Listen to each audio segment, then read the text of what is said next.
vulnerability. Nobody wants to embrace it, really. I never saw men in my life show vulnerability. I saw excuse. Wow. Just a moment of reflection. I saw men make excuses. My dad always had an excuse. I'm never going to be that sort of angry, shouting sort of partner or parent. But then turning into that was the thing that made me think, there's some work that needs to be done here. I think one of the things that I lacked was seeing a man being able to emotionally regulate himself. How do you do that? Well, how do you do it when the wounds are still open? Oh, I've never got the apology. You've just hit. So what would be the worst case scenario if someone saw you for you? What's the absolute worst case? I wouldn't be good enough. This is Re-Engineer Your Life. Please like and subscribe and share. Guys, we need to spread this message to as many people as possible. The mission here is to help as many men and potentially women as possible with this message of men healing together. But sir, thank you for coming. Thank you for having me. We've been in the making for when did we train together? Last year, it would have been. I think it's probably a year ago. Was it before or after I got diagnosed? It was around September time. We probably spoke about it. Was that when I already was after. So it was after, so this is September, okay. So that is a while ago. So yeah, cool.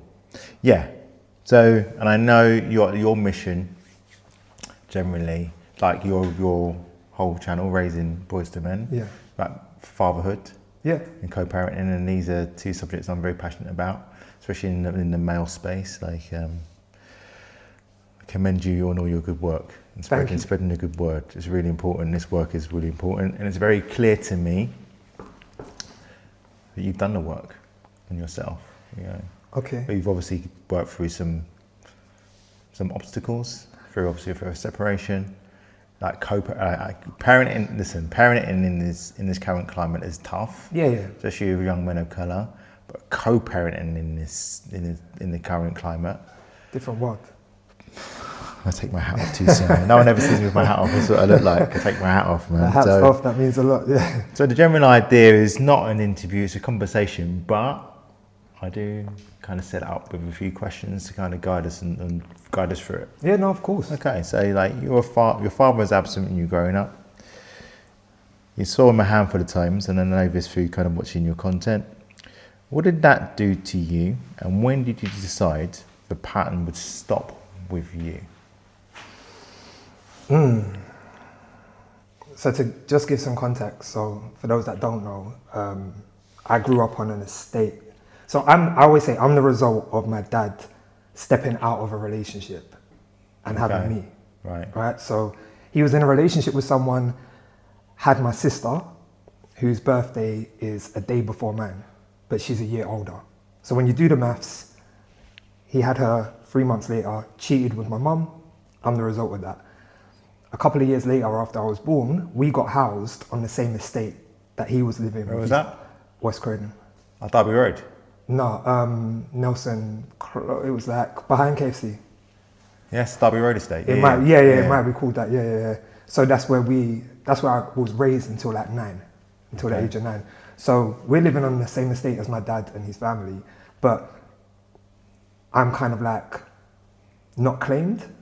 So he'll come and see me. They know that I exist, but he's not really stepping up, handling these responsibilities, doing anything. So he would come and visit me a handful of times.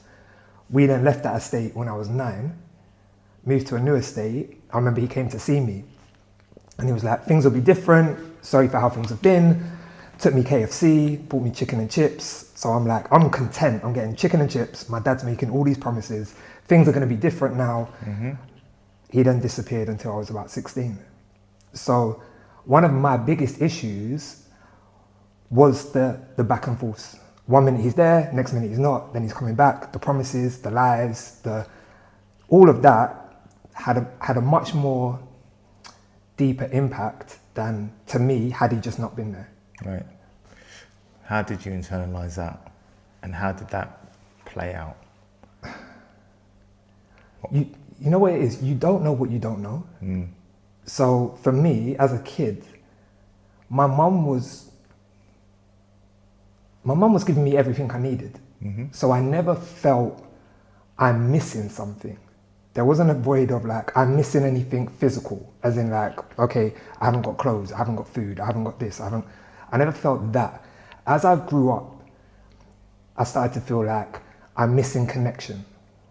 So I haven't got that man that I can turn to for answers or questions. So you feel vulnerable, I guess, in that sense of, I feel like I'm in this world without a map to follow. I haven't been given the map.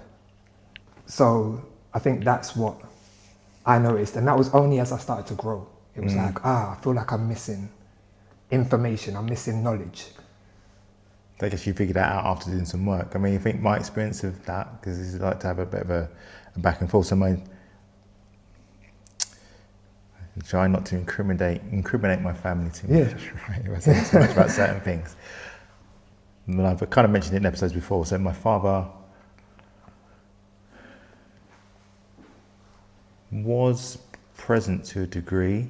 I would see him maybe once a week at a push.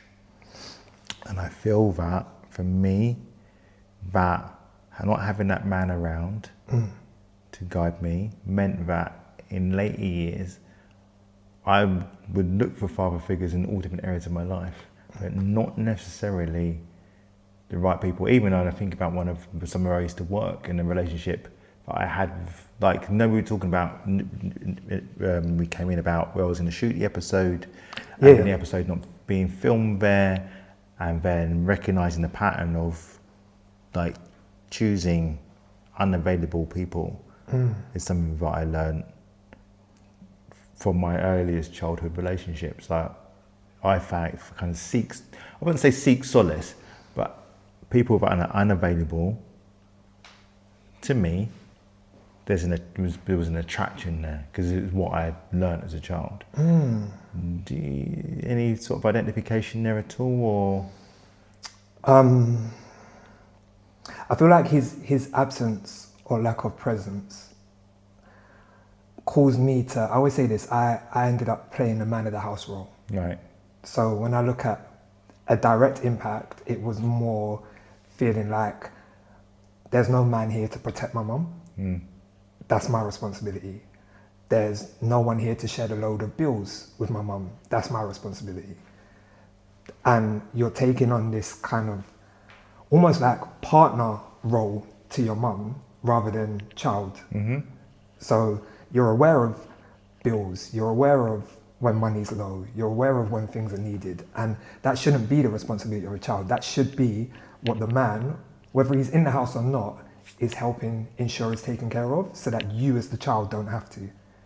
And I think one of my biggest issues when we talk about absent fathers or co-parenting full stop is people are okay to just walk away and leave their children and feel like, you know what, it is what it is, I'll deal with it. I don't want to deal with the mum, or I don't want to talk to the mum, so I'll deal with the child when they're older. They can come and find me. And you're not realizing that your absence or your lack of support or help or assistance is causing that child to have to potentially take on or play a role or learn things the hard way because you're not there. So your absence and inconsistencies will still have an impact on your child. And I think sometimes we aren't aware of that.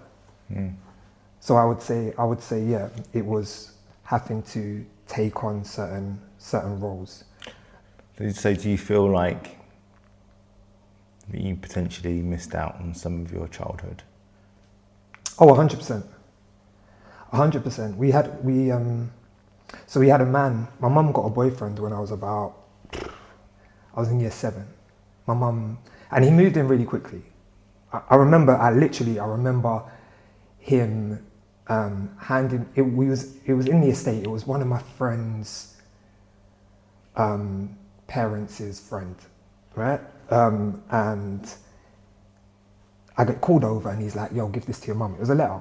So I give it to my mum and don't think anything of it. And then a couple months later, he's literally living with us.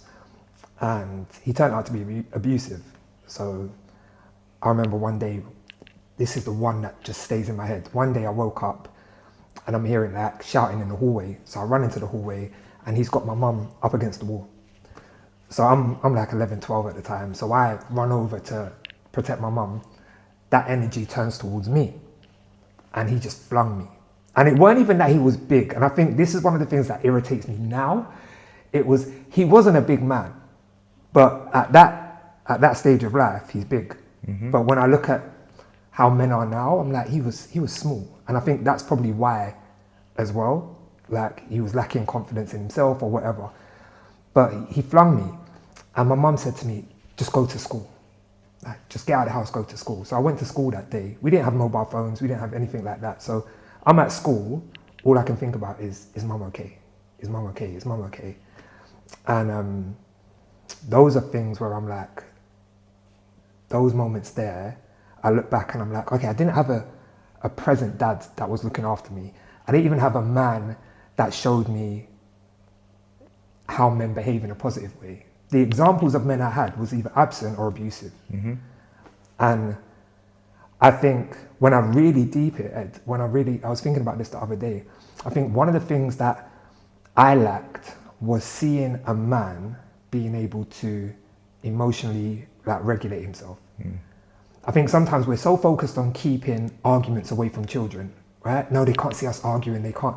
I think it's healthy for children to see parents debate, disagree, argue in a controlled manner, and then fix that. Because then you're growing up and you're seeing, you know what? My dad and mum would disagree, but they'd always find a way to make it work. And this is how my dad would actually communicate. He'd be quite respectful, he'd be this, he'd be that. So as a kid, you're growing up and you're realizing, this is how I handle disagreements, this is how I handle conflict, this is how I handle, because I saw men do that around me. I never saw that. So I had my ability to handle conflict or disagreement became like, you're disrespecting me. If you're disagreeing with me, you're disrespecting me. Just by disagreeing with me. And it's because I never saw a man manage his emotions in a positive way. Okay. Yeah, emotional regulation is I have to say, there's so much identification here. Like I saw, and again, not to go into too much detail because I'm very aware, family members watching, and I don't want to incriminate. Of course. I don't want to incriminate my dad and go too much into his stuff because this isn't about him, right? But I can say that I identify with the not seeing somebody who regulate their emotions. And funny enough, like over a period of time, I'm like saying to myself, I will never want to be like that. I'm never going to be that sort of angry, shouting sort of partner or parent. But then turning into that was a thing that made me think, there's some work that needs to be done here. I like this saying that we are the map of our parents. Right? So, not to go into my parents' stuff, they did the best they could with the tools they had, and if I deep it, you look at their backgrounds, didn't exactly have the best setup either, right? Yeah. So, they had a lot of learned behaviour, of which and I do feel that their upbringing actually brought them together in a funny sort of way. Again, being two people who've been through difficult times, and I think they kind of gravitated to each other because of that. Trauma bond. Without saying too I'm trying not to say too much. Yeah, I could but see. we understand this language, right? Yeah. There's a trauma bond, right? The trauma bond's like, and then, this is why with this trauma bond stuff, that thing you feel like, I swear I know you somewhere. Do I know you? I know you somewhere, right? If I ever sense that, I'm like, me. I got no business talking to you. I sense it now, but I do feel that that was the case with my parents. So I learned a lot of very codependent behaviors, a lot of very toxic ways to relate to the world from them, you know. And then in later years, when I met my wife, ex-wife now, sorry, met my ex-wife, how we played a lot of that stuff out in our relationship as well. Yeah. So yeah, I can put. I'm there with you with the learning this stuff from a young child, and then I guess now you're in a position where you've acknowledged this stuff. I'm guessing you went through. I'm guessing. I guess it kind of leads into the next question, I guess, and saying most men treat vulnerability like a threat. Where does that come from? And what did it cost you before you broke it? So I'm guessing there's a story behind, like, there's a learnt pattern of behaviour. Carrying this stuff with you to a point where you're like, I've got to check myself, right? I need to fix up, or you know, I really need to take a look at this stuff. What's interesting, I feel like it goes in waves and cycles. So even with, I'll start at the beginning, but even with vulnerability, I feel like it's still something now that I struggle with. But I think originally, going back to your question, I think there's social conditioning, right? When you really think about it, as men, I think there's social conditioning of men are not meant to, this is how a man is, this is what a man does, and that job description doesn't have be vulnerable contained within it, especially going back. And then I think over time, that job description has slightly changed, but not all men have caught up. So we still have a very old mindset of masculinity doesn't include being vulnerable. So I think as I grew up, like I said, no real examples around. So I never saw men in my life show vulnerability. I saw excuse. Wow. Just a moment of reflection. I saw men make excuses. My dad always had an excuse. Dad, you said you was coming at 6. Yeah, I'm 10 minutes away. Wait, you said that 2 hours ago. Yeah, I'm on my way. 6 o'clock turns into 8 o'clock, turns into 10 o'clock. Actually, you know what, I'm not gonna make it. No accountability. No, you know what, I should have planned better. You know what, I'm sorry I did this. To then have a man live in the house who would be physically abusive, and there'd be an excuse for it. I saw men make excuses. I never saw men take accountability. So I guess as I grew up, in terms of vulnerability, I never saw that. So I think there's the conditioning of it, and then there's the part where it's like, being vulnerable opens you up to threat, right? So when you really think about it, as in order to be vulnerable, you're placing yourself in a situation where you could be hurt, whether it's physically, emotionally. And I think some people fear that. And when I think about connection with a woman, right? I desire a wife. I desire to be loved. That in itself cannot take place if I am not vulnerable. Right? Because in order to receive love, you have to put yourself in a position where you're allowing this person to potentially break your heart. I'm going to open myself up to you in the hope that you're not going to use anything against me. But only at that point can you really have true connection. And that's what I'm still struggling with. Yeah, I guess you have to take the masks off, right? And you're right, the conditioning comes from so many different aspects of life.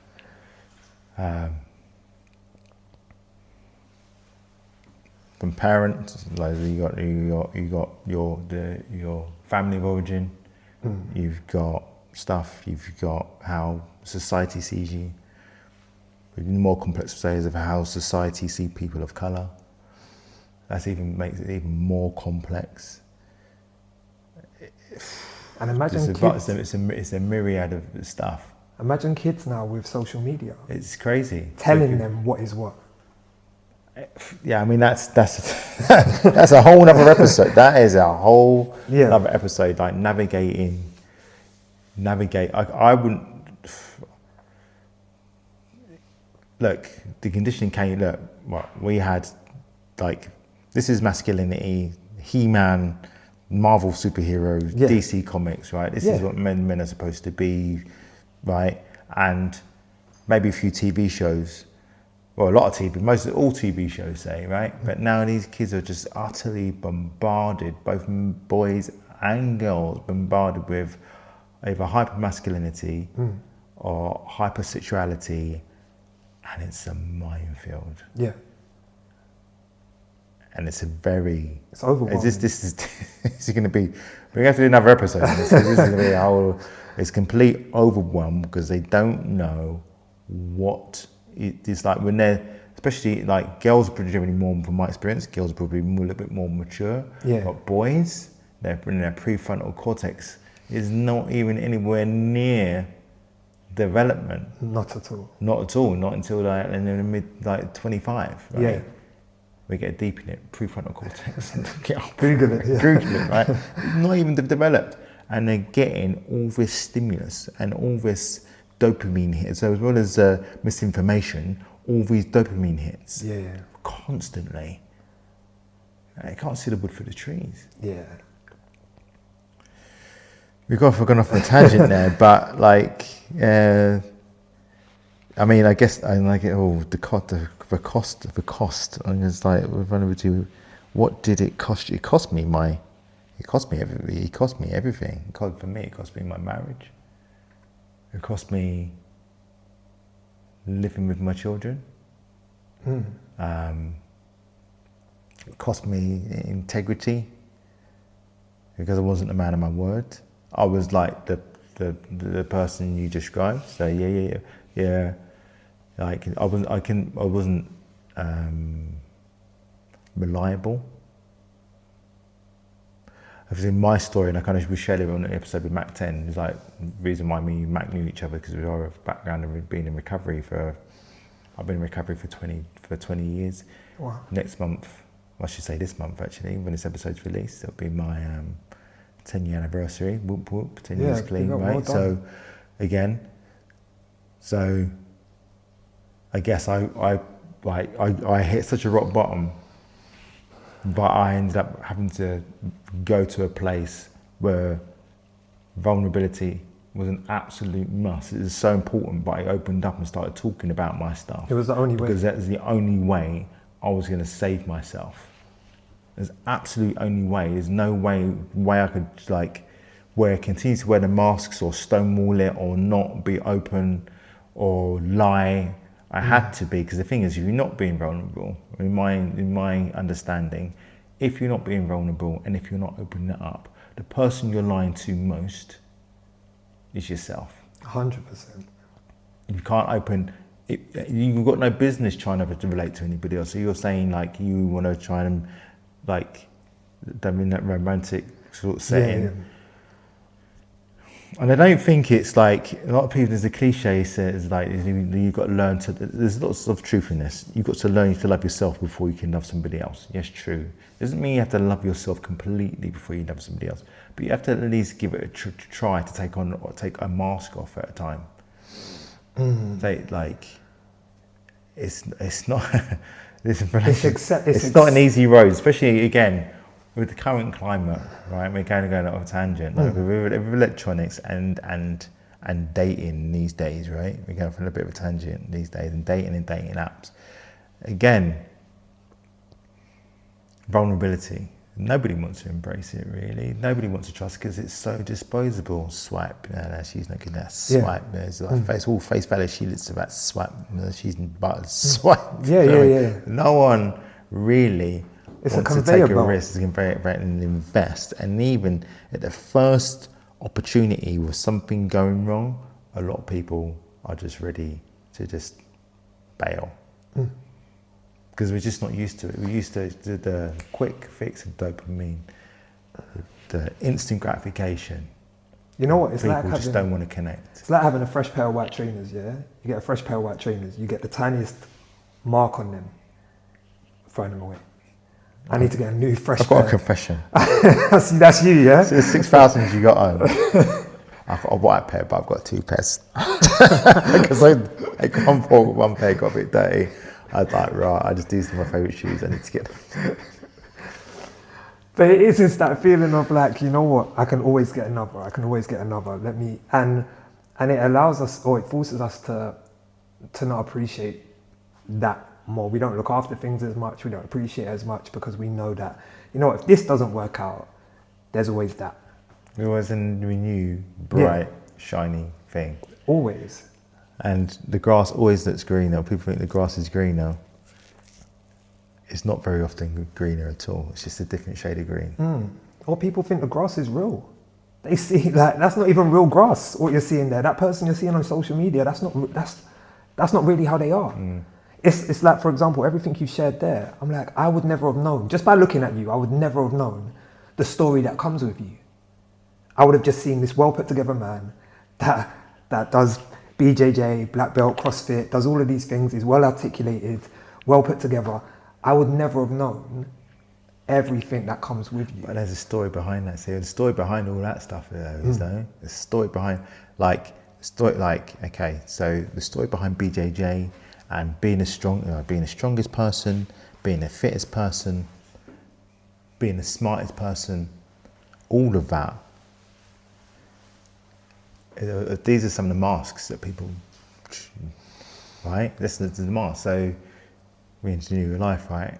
This is what it's about. It's like, I had to listen.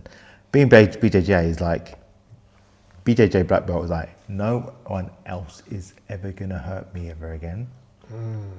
Same with being the strongest person. I need to be the strongest person here because again, no one's gonna ever hurt me again. I can't allow, I need to have the most money. I needed to have as much money as possible because we didn't have enough. My mum didn't have enough. She did the best she could. What she had. No, she had enough. She had lots of love. She had enough. Home. Sorry, that's so then I need to, like, my relationship with money is better now. But I'm one of the people. No, it's hitting. Sorry, I don't like to spend it. I'm feeling it. I don't like to spend. If I don't have X amount of money in my bank account, then I'm broke. And people will look at me and say, Ed, you got X. I won't give numbers away. But Ed, there's decent amount of money now. But no, there's not. I'm broke. You are me. Which is when why I say to you, I'm looking in the mirror and I'm like, oh my gosh, how much I am broke. You have a scarcity mindset. You come from a place of lack. So whereas someone could be given £1 million, right, and they could look at it as, oh my gosh, I've got £1 million, I can do this, and you know what, I could probably make it again. You'll have that same £1 million and be like, oh my gosh, what if I lose it? I need to hold on to this now. Like, wait, I'm down to 950,000. And 950, I'll be screwing. I'll be like, what's happened to that? What's going on, man? I'm broke. and I'm like that to the point where it consumes me, and it's constantly, I'm in this place of like fight or flight, right? Where I'm never settled, and people are like, but you're doing good. No, I'm not. Oh my God. I'm not. But Aaron, even when it comes to social media, Aaron, you're not celebrating your wins. I'm like, no, but that's because I've still got that to do. Like, you've got 600, you've got 1 million people across platforms. Yeah, but what if? And by doing that, I'm not really appreciating what I've got. I'm not being in that gratitude mindset. I'm just constantly moving forward with fear, and I'm missing out on the enjoyment of, like, but you're doing so well. That's why simple tools for me, something I do, I say most days. If I said every day, I'd be a liar. Little simple tools, things like to embrace the gratitude, simple things like gratitude lists. Yeah. 10 things in the morning, first thing. Probably better, so this is me telling myself, probably better with pen and paper. Yeah. You know, 10 things you're grateful for. Because you're right, my wake up, my head will be like, no, I need to do this, need to do that, need to do this, need to do that, need to do this, this is done, this isn't done, that is done. Like people saying, your podcast looks really good. Yeah.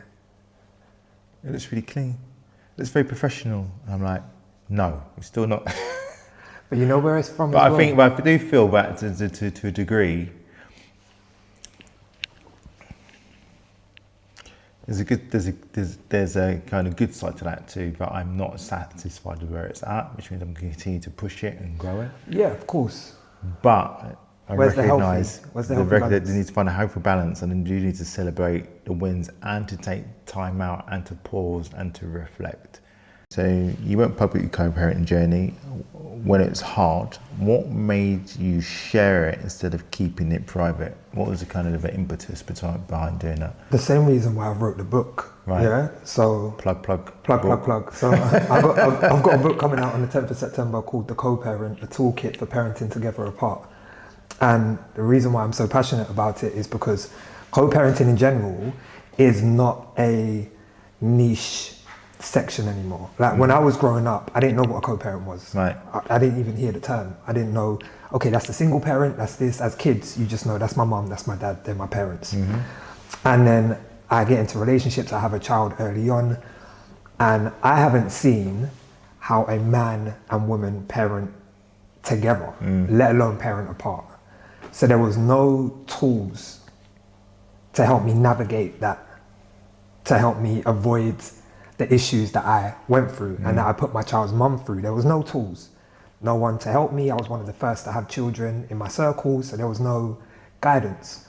So the reason why I was so passionate about sharing and creating the book is to give younger people and anyone going through that the tools that took me 17, 18 years to learn and ultimately negatively impacted my child.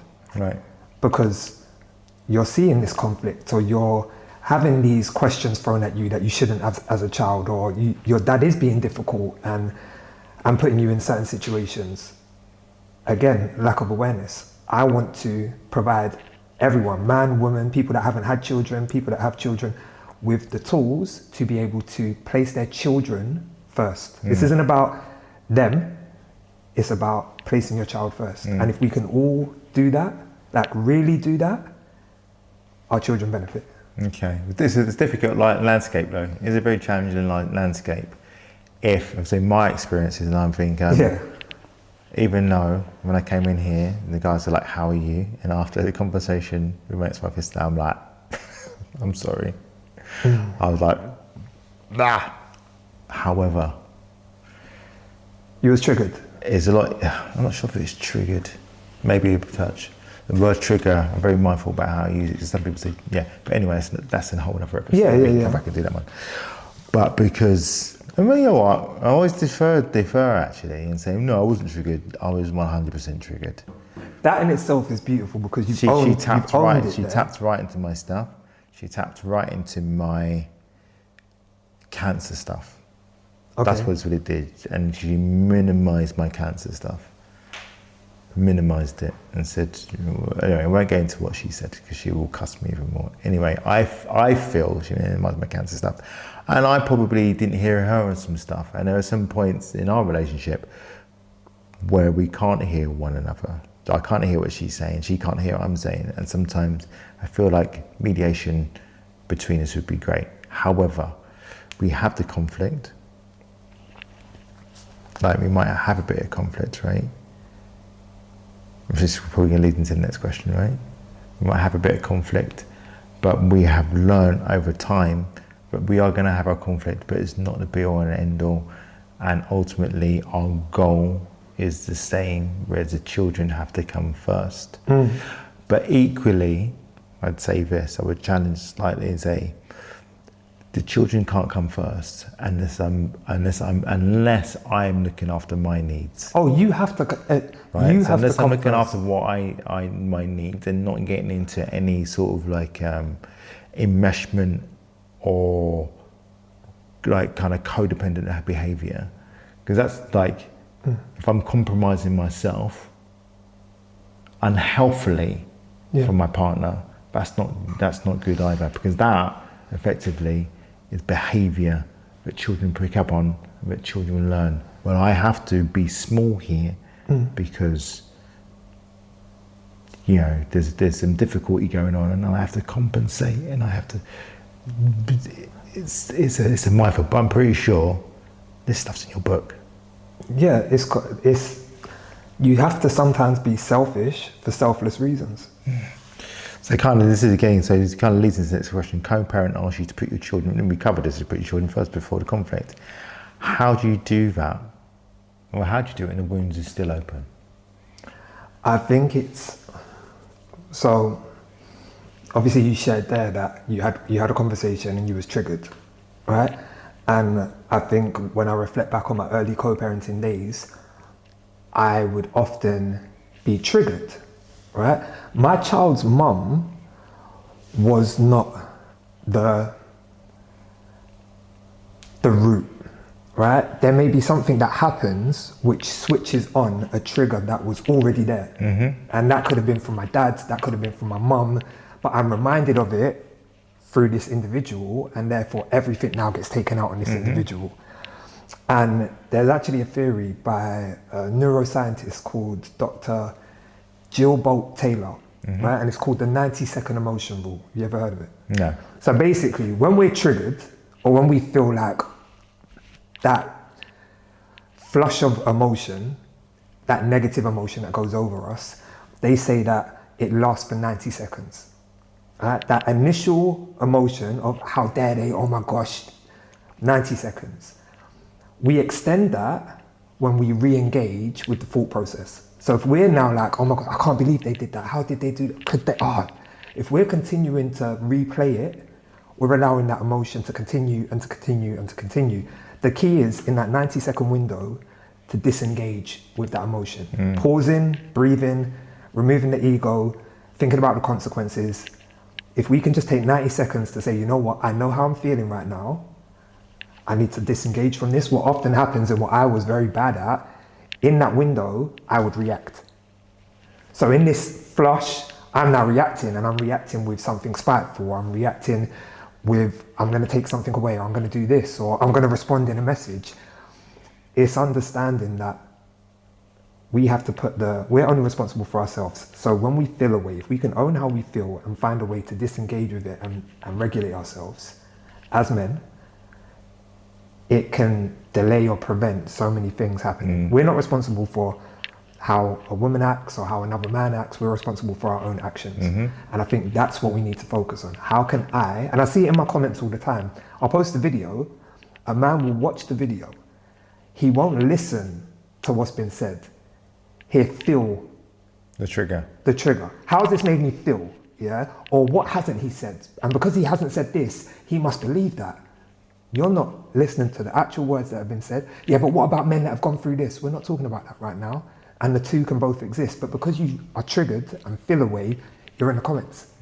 If you took a few minutes to relax, you probably wouldn't write what you wrote. And there's so many of us out there as men that can't manage that That's the emotion. thing, is the whole resolve, it takes time to learn that whole responding before reacting though. Like the response. It's like, and sometimes the response takes a bit of time. Sometimes you need to take a beat, take a breath, the 90 seconds. I mean, and a lot of people can't make the correlation between what happened back in 1982 with your mum, and what this person said to you. It's like, and the two aren't the same thing. And then actually, how you probably recreated that thing in your life yourself a number of times, hundreds and hundreds and even thousands of times. You recreate that trauma in your life, and then because that person says, exactly as you said, because that person said that thing, they will get the response of 1,000 they're getting recreated traumas. But that's what BJJ taught me, right? So the humbling part of BJJ is I could be in a submission and I'm like, oh, and when I first started, it was that, all right, I'm going to use my rage and anger and frustration to get out of this. It's the opposite. It only made it worse. Because I remember when we first had a moment, I'm here trying to use my strength, my muscles, everything I've got. You're the most relaxed person. You was chilled. You was even talking to me. Like whispering sweet nothings into your ear. You was talking to me and I'm like, there's nothing I could do. My rage, my anger, my strength is pointless here. It's actually better for me to be calm. And that is such a life lesson. Man, Jiu-Jitsu, I've said it on so many episodes, it's one of the most useful tools for a number of reasons. Learning control, to control anger, to control rage, learning control of your body. It's a form of meditation. I have to, I am chill, but I'm also thinking about what I'm doing. And I'm only thinking about jiu-jitsu. I'm not thinking about what's going on in the outside world. He said, she said, Money, they did the money, bills, just jiu-jitsu. So it's, and like the metaphor, like sometimes you're under extreme pressure and you're gonna get bruck. Right? Facts. But you're just going to go again, and you're going to go again in 5 minutes time, you're going to do another round. And you'll learn from that. And it might be different. Metaphor for life. Love it. Right, okay, all right. So what has being vulnerable in public given you performing strength never could? When you said that initially, I took my eyes off of me, because I think it's helped so many others. And I think that's one thing I wasn't aware of. I can be out and about and I have people coming up to me saying, like, you've changed my life. Oh my God, thank you. And I still struggle to digest that. I find that quite uncomfortable. Why? They get compliments. Yeah, it's an imposter syndrome. And even when people say, I'm proud of you, I struggle with it. And I've said this, a woman's words to me hit very differently to a man's words. This is interesting stuff. Yeah. So my mum, oh, I'm proud of you, you're doing so well, amazing. Oh, my mum, stop, you're making me feel uncomfortable. You have to say that you're my mum. If you or a male friend says, yo, I'm proud of what you've done, hits me. It's like, I never received that from anyone growing up. So I know that you as a man don't have to say it to me, because my dad never said it to me. Whereas my mum was always saying it to me. Right. So for me, women will say certain things because they have to. Men don't have to, so when they do... It's quite interesting. It's very interesting. And so do you think that has an impact on your romantic relationships? 100%. It's never... I remember a therapist saying to me, I constantly feel like I have to perform in relationships. Right? I have to show up as a certain version of myself. Right. And if I cannot be that version, I am of no use to someone. Right? So I think it's that feeling of, just not allowing myself to... I struggle to give, all right, I'm just going to let you see me. Without the performance, you're just going to see me, and you're going to accept me for me. I struggle with that. So what would be the worst case scenario if someone saw you for you? What's the absolute worst case? I guess it's that feeling of, I wouldn't be good enough. Okay, so initially that's a fear of abandonment, right? Yeah. Okay. Yeah, I need to hold on. So Right. I need to perform to hold on. Okay. I'm performing to hold on.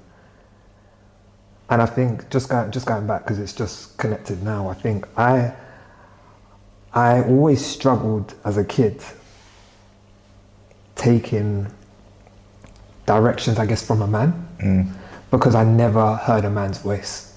So whenever I would hear a man's voice, I wouldn't know how to digest it. So it wouldn't be, is he telling me off? Is he this? Is he that? Like, I'm almost fearing it because I never heard it. And that was something I really struggled with, to take direction from a man, or to take love even from a man and feel like I'm safe here. I couldn't manage or judge or understand the tones in men's voices. I think I really spent, I think it was definitely over the past 10 years. Because I think I had a recovery, I relapsed, I came back in. What I didn't realise, what I didn't see initially from my first period of recovery was like the intersection between race in my recovery, or racism or in my recovery, right? So it's imperative for me, in order for me to heal that part of my heart, that part of myself, like, God, this is gonna get deep. Never thinking in me, but I'm never thinking I'm black enough. Never thinking that I fit in with my own peers, all this stuff, all this message that I'd learnt from wherever. it was important for me to receive love from a black man. I wasn't going to get that from my dad, because my dad wasn't really able to provide that. And I don't blame him for that, because he never had that for himself. Maybe in some spaces, with context. I can't really speak for my dad. I'm not sure much of his. I don't want to cut you off, but I think that's what we've got to stop doing, right? We've got to stop, and I'm not saying you're doing it there, we've got to stop excusing bad behaviour. Oh, I don't excuse that. No, I know. I definitely do not excuse the behaviour. But I think sometimes we look at, like, I was thinking about my dad the other day, and I was like, you know what? He probably didn't know himself, and he was probably trying to figure it out, and this, that. And I'm like, okay, cool. So what? So was I. Me and my dad had a very serious. I remember where exactly we were at my grandmother's funeral, and we were in Jamaica. We're in Yalis. We're on a veranda. For whatever reason, we were supposed to go out for a walk, but the walk did not happen because the sky just opened, and there was the moment where we were going to have the conversation of all conversations. And then the question I asked was why. And I think with his response as to why, I think he saw my face, how angry I was at that, what happened, and I'm not going to go into detail, right?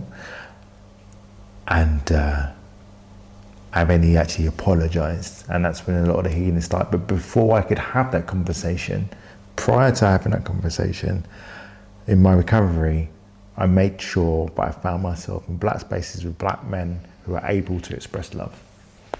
Oh, I've never got the apology. You've just hit. I was in black spaces with black men who are able to express love, and I needed to do that. I needed to have that healing, that space where I could, a bit of a warm up. It's like God's grace. It's like this all happened, like me doing things that I really just, I couldn't listen.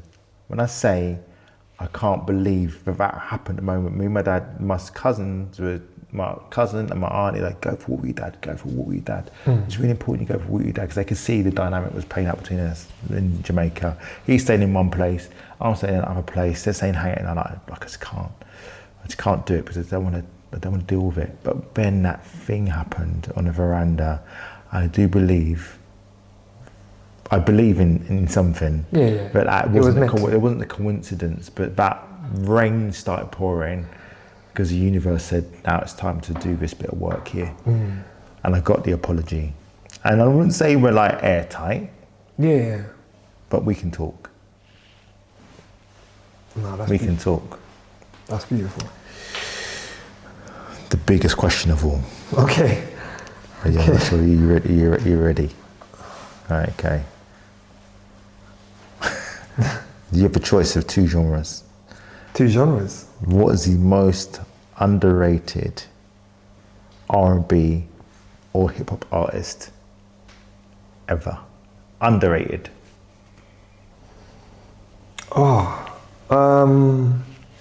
In your opinion.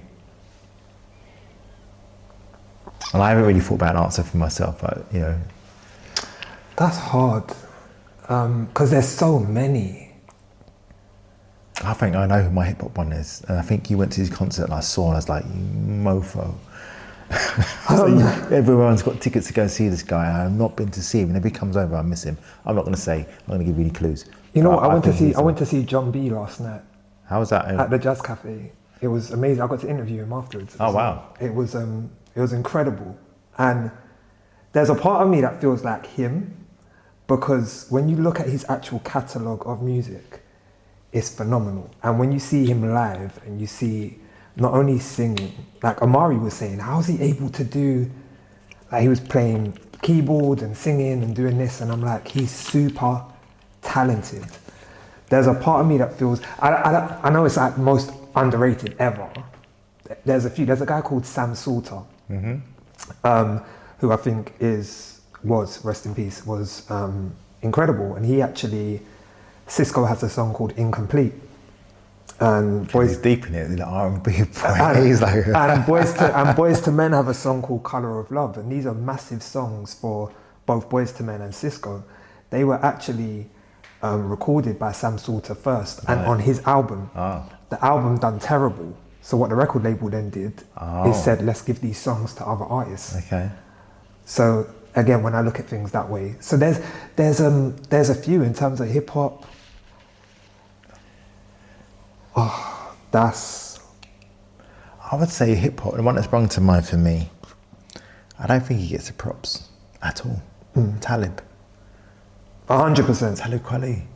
And I don't know, because I think you went to see him last year. No, I've never seen him. Well, let's do that. As a man thing, let's do this. I've never seen him. Bro time. I rate, but I'm a Common fan as well. Have you got tickets for Roots? Yeah. I'm there. Bigging up Roots Picnic, we're bigging up your team. I'm there. That in itself. That I cannot miss. That's one argument. This was this discussion I've had with who's going on what day. Oh, okay. One discussion. Okay. Well, one more underrated artist actually, before I wrap this. Omar. When you come on the show, Omar, I'll send a message to you people when you come in. But anyway, man, thank you for coming. No, it's been your life. It's been a really good chat. It's been a pleasure, my bro. Thank you. And I'll see you at the Roots Picnic. Yes, we're there. We're there 100%.